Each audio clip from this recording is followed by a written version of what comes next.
Assalamualaikum warahmatullahi wabarakatuh. Saya Muhammad Muklis bin Razmi dan Muhammad Kamal Iqbal bin Kamaluddin. Hari ini kami daripada TV PSS Channel Afia. Hari ini kami akan berkongsi kemeriahan suasana sambutan Hari Raya Aidilfitri SK Pangkalan Baru. Jom!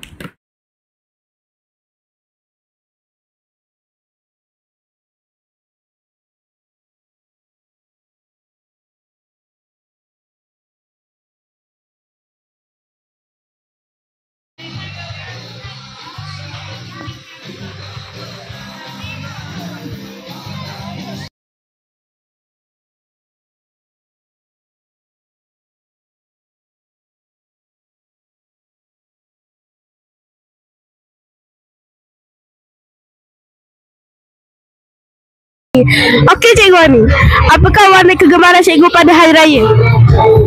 Hai, okey. Warna kegemaran Okey, warna kegemaran cikgu waktu hari raya, cikgu pakai warna sage green. Cikgu beli baju raya warna sage green untuk semua keluarga cikgu. apa kesukaan kuih raya cikgu? Kuih raya, kalau kuih raya ada banyak, tapi yang paling sedap lah Elmer London. Cikgu, apakah jenama kereta yang paling cikgu suka? Kereta, jenama kereta yang cikgu suka. Mestilah Toyota sebab cikgu naik Toyota. Cikgu, apa kesukaan kuih raya cikgu? Kesukaan kuih raya, cikgu suka makan kuih siput. Ada apa sih? Apakah perasaan cikgu pada Hari Raya? Oh, mesti gembira kita dah menang selepas 30 hari berpuasa. Kami ingin bertemu bual bersama staf sekolah SKPB. Okey. Okey cik, apakah warna kegemaran cik pada Hari Raya? Merah.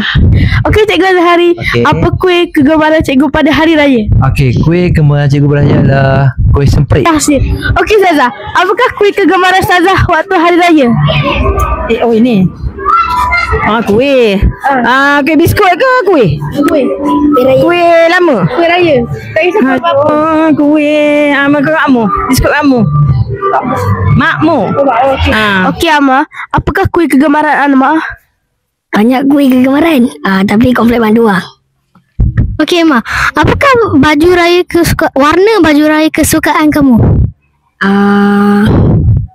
Warna apa? Warna baby blue lah. Okey Amma, berikan alasan sebab apa Amma suka warna baby blue? Sebab di luar tak ada terang sangat.